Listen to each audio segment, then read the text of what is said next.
You are at Adgnot. We just installed and opened a black and white exhibition here in UF. We're talking today to one of our artists.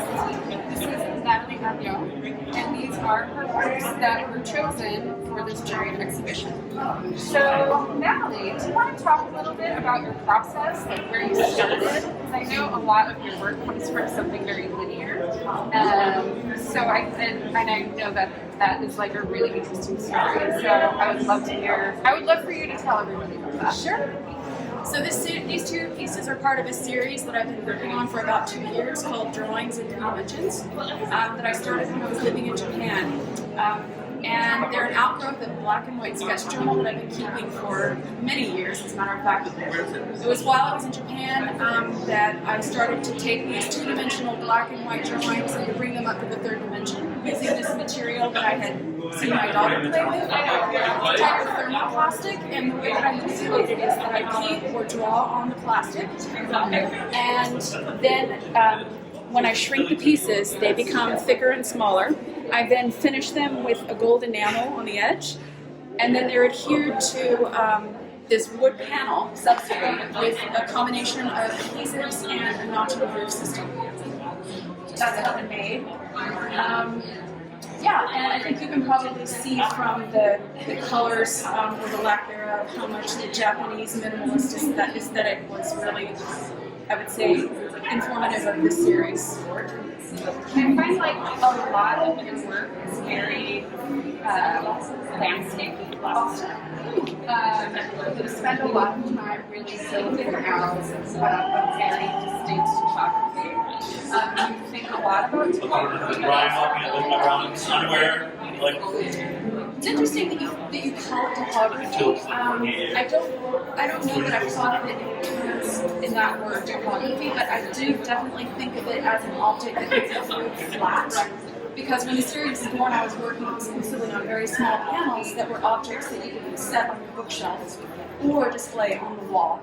So I work with them. Actually, when I'm conceiving of a work, I imagine it in 2 different ways. I imagine it as a drawing where you're seeing the lines that are created by the pieces in the panel, where when you're seeing it frontally, it almost looks like just a drawing. And then if you come around to the side, or if you observe it in 3 dimensions, then you notice that there was a lot more to it than you thought there was. So yeah, I think of it in 3 dimensions. And how did you make the jump from paper to 3-dimensional? Was there did you find this thermoplastic first and then decide, oh wow, that's a really great way of incorporating my ideas into becoming something more sculptural? Or was there some other jumping off point? Yeah, there was actually another series that I was working on when I was living in Japan. I was working on a series of large acrylic paintings that were about 1 meter by 1 meter, so almost 4 foot wide.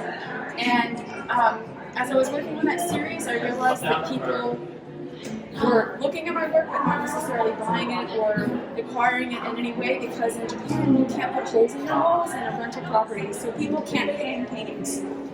And so that inspired me to go smaller, and that's when I turned to my sketches and was looking for something that could sort of elevate sketches to something that felt more like finished work. And so I put aside the large paintings and started to work smaller. And I think because of the fact that I had been working in black and white for so long, and I had just recently been exposed to this material again with my daughter playing with it, I sort of put 2 and 2 together, and the series was born. And the irony is that now I'm working even bigger with this material than I was with the paintings. Then I'm back in the States where people do buy big work again. And have you ever really incorporated more colors into your work?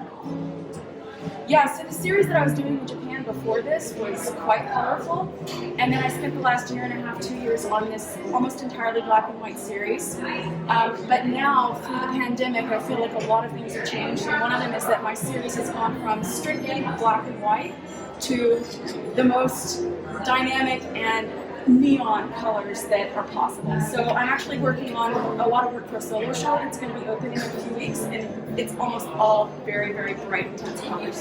Great. Well, thank you so much, Natale, and thanks everyone for watching. Thanks.